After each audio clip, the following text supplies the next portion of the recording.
Spooked ya? What's shaking, booktube? My name's Cam. Welcome back to another video. I'm not sure when exactly you'll be watching this, but I am filming this on the 31st of October. Halloween. And coincidentally, the only thing I've really read, or I've listened to via audiobook this month is Year's Best Hardcore Horror, Volume 3. Some of it's pretty fucked up, so I'm gonna tell you about it.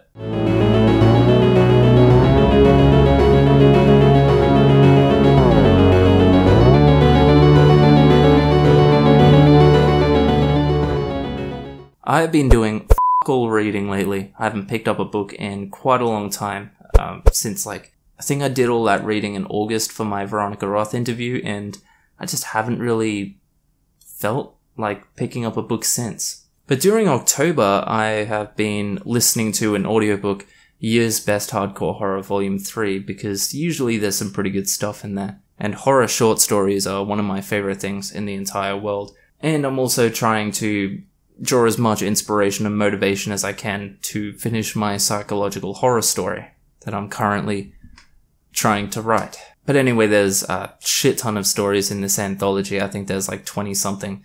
I've only read about halfway through at this point because it kind of starts off with all the short ones and then towards the end are the longer ones. So I've read quite a lot of the stories, but they're more the shorter ones. And what I'm going to do is I'm going to give you a very brief kind of flash review of each short story I've read from that anthology so far, because there's some good ones. There's also some really bad ones. And you know, from what I've read so far, I'm not entirely sure that most of these could fall into hardcore horror. Some of them are just eerie, some are just plain f***ing gross, to be honest. And just quickly as well, there's obviously a lot of authors involved with this, so I'm not going to read out each author name, but I'll be leaving a link in the description below to a page for the book if you want to check out who the authors involved are. So the first story is called Burnt. It was one of the few from this anthology so far that I thoroughly enjoyed. It was really strange, and I felt like it was a bit of an exploration into how sexuality can kind of affect a child in going from, you know, a child to an adult. There's a few campy trope kind of elements of this story, but essentially what happens is you have this young girl and this young boy, and the story is told from the point of view of the girl as she grows up, and essentially she tells you about how her mother was burnt really, really badly by a deep fryer one day, completely and utterly mutilating her face. There was a lot of reconstructive surgery involved, but essentially the idea of the story was that the dad could no longer stand to look at her. The dad was already quite abusive, but the dad could no longer stand to look at the mum, so the dad left. And being burnt kind of awoke something in the mother, and she decided to stop being so passive and seize what she wanted, because that was what she had to do now to satisfy her lust, you know what I mean? So the mum essentially becomes kind of this twisted sex addict who is having sex with not the best breed of men, because she's getting with men who will basically have sex with her without much push in spite of her deformities. There's this one really hilarious line from the story that I need to read out for you. It goes, "She had filled herself with a Navy fleet's worth of cock and enough jizz to sail their ship on." That just may be the most beautiful line I have ever read.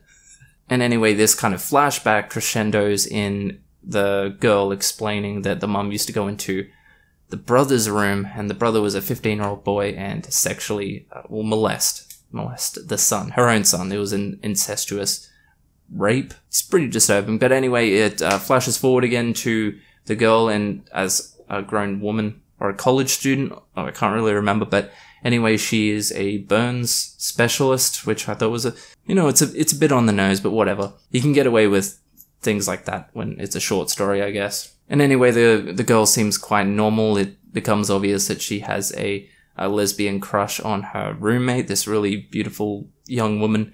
And then it quickly descends into realizing that this girl, the burns specialist, is actually quite psychopathic as well. And they try to make it that it's because of what happened to her and her brother as a child. But basically, she gets her roommate drunk, and while her roommate is passed out on the couch, she burns her roommate's face beyond recognition so that her roommate will no longer be desirable to men and will be easier for her to be with.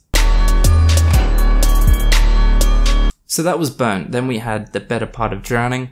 I DNF'd this because it was boring and confusing. I honestly had absolutely no idea what was going on. It wasn't eerie or horrific in any way, and I gave it quite a bit of time to get there, but it just didn't. It was just about these people who lived by the ocean that was filled with giant, super dangerous crabs, but then they would sometimes sacrifice children to the crabs, and there were goldfish that fell from the sky that used to be people or something. It was fucking weird, and I didn't like it. It sure as hell didn't belong in a hardcore horror anthology anyway, that's what I think. So then there was So Sings the Siren. This, again, I don't think belonged in a hardcore horror anthology, but it was a really enjoyable, super short story basically about a little girl who was going to the theater with her mum to see a siren sing. So a siren is a mythical creature, essentially. And upon arriving at the theater, you discover that the way that the siren sings is that the musician plays the siren, and the musician is actually a torturer. So the way they make the siren sing is by torturing them and putting them through agonizing pain. So people basically come to a theater to watch someone torture a siren, which is essentially just looks like a normal woman.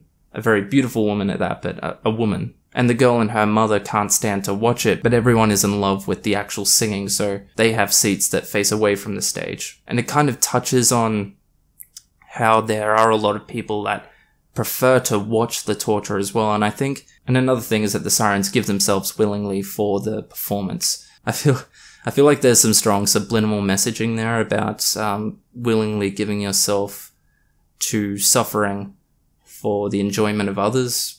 I don't know, take from it what you will. So then there was Junk. This is probably my favorite so far just because it was hilarious. It's quite literally just body horror. So basically the long and short of it is that there's this guy who goes on what is essentially chat roulette and flashes his dick to a lot of people.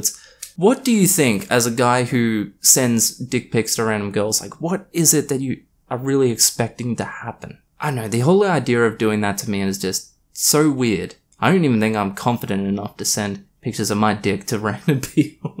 But anyway, yeah, he gets his dick out for people on chat roulette, which it's like a dating chat roulette, so it's like Tinder but with video chat. And he comes across one person on there, which is someone flashing their dick at him, but he notices that the dick is deformed and diseased and it's basically rotting away. He's disgusted and he leaves to go take a piss, and then he realizes, oh no, my penis is now deformed and rotting. And yeah, you can imagine what happens next. His dick just pretty much rots away. It's really difficult to listen to in an audiobook, especially as a man, hearing a vivid description of someone's testicles falling from the sack. You get the idea. Then there was the Senegal, another story I didn't enjoy in the slightest. It was just, again, weird, and I just didn't understand it. I still have no idea what happened in that story. It was basically a widow who was at the grave of her husband who had just died, and she's consumed by grief. And she basically follows this other old lady into what is a crypt, I guess. I thought maybe the old lady's a ghost, but no, I think they're just normal people. So there's these like 3 people in the crypt, and I guess they're like a mini cult, and they literally eat bits of each other because they want to remain at the grave. I don't know, it didn't make any fucking sense to me at all. Then there was this was one of the ones that were more eerie than horror, I think, but it did have some horror elements, I guess. Basically, it's an elderly man and his dog hiding in their apartment as the town is taken over by these really creepy, tall, slender people, featureless slender people that they call the surgeons, because these tall, slender people are basically killing people and taking apart their bodies and sewing them back together to create like things, and they're hanging skin off the lampposts, and it's really creepy descriptions. But not a whole lot really happens. I mean, he gets evacuated by the military. His dog runs away, presumably back to the home, so he goes back to find it. He goes there with this young girl whose job it is to fetch things for people from these places, because these tall, slender people don't really chase you, which is kind of odd. makes me wonder how so many people were killed by them in the first place. But they go back, and it's just very hellish and apocalyptic. Then we had Till Death, which was another post-apocalyptic short story. This one was a little more interesting. It's basically talking about how this elderly woman and elderly man are living in the aftermath of a world where the masters have come down, who are these creatures that no one's ever seen, but they live in these massive, bottomless pits, basically, all through the planet. And when they came to Earth, the planet was fucked up. So the sky's now yellow for some reason, and there's all of these demonic creatures running around.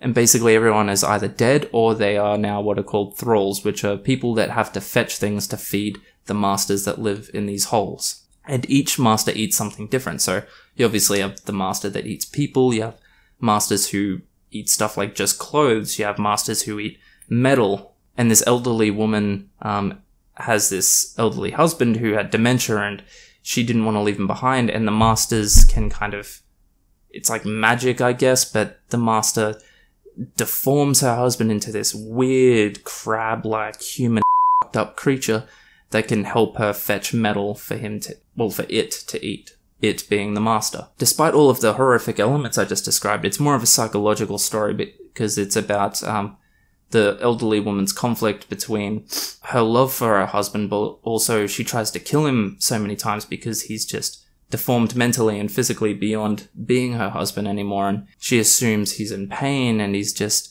It's a very strange but very entertaining story. It was very, very Lovecraftian. If you've read anything by Lovecraft, this is right up that alley. Then there was Theatrum Mortuum. Didn't finish this one either, but not because it was boring or confusing, because it was so utterly revolting. I wouldn't say this is hardcore horror in the slightest. I think this is entirely fetish horror. It was basically about a heroin addict woman who was in this theater, and it's owned by just a disgusting kind of league of people who use that heroin addiction for these people to do whatever they want with them. That's basically it, and the descriptions were so disgusting that this story, I imagine, is something you could only enjoy if you were into this stuff as a fetish. For example, there's a bit where the guy takes her used tampon out of her so he can eat it. Part of me thinks that the masters in this theater were vampires, but at the same time, it wasn't really clear enough about that. But the descriptions of this woman's body and what people were doing to it, and the bodily fluids, like she was shitting and pissing everywhere and bleeding everywhere, and people were like eating it, and like, it was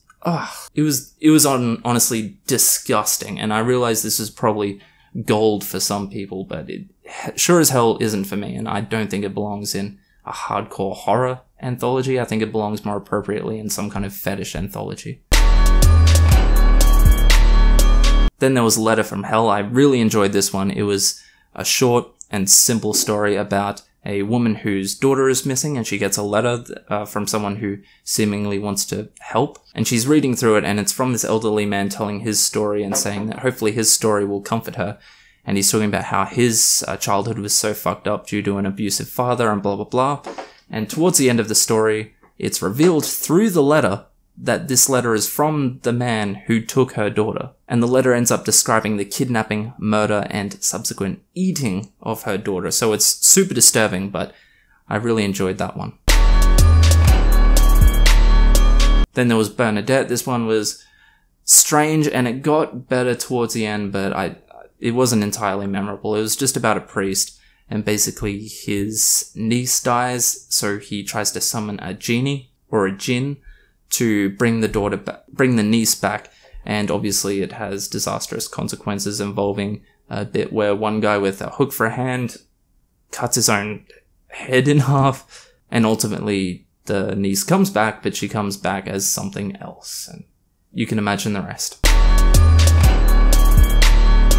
And last but not least was Break. It was about a man in Alcatraz. It was an escape story from Alcatraz, which was interesting. But what's most interesting is that this inmate had osteogenesis imperfecta, which is basically brittle bone syndrome. Your bones break really easily. And it's about him using this to escape from his cell and escape from Alcatraz. As you can imagine, it was a very uncomfortable thing to listen to, because basically it was just him using clinical and medical precision, because he was a medical specialist as well, to break the bones he needed to squeeze through the bars, involving some of the bones in his skull, and it describes it all very vividly. It's one of those stories that just kind of gives you the heebie-jeebies, but it was alright. Towards the end, he actually doesn't end up escaping because he tries to jump off a very small ledge onto sand and completely shatters like all of the bones in his body, and he just completely cripples himself. So yeah, that's it. All in all, you know, they're not terrible. They're not bad, the stories I've read, and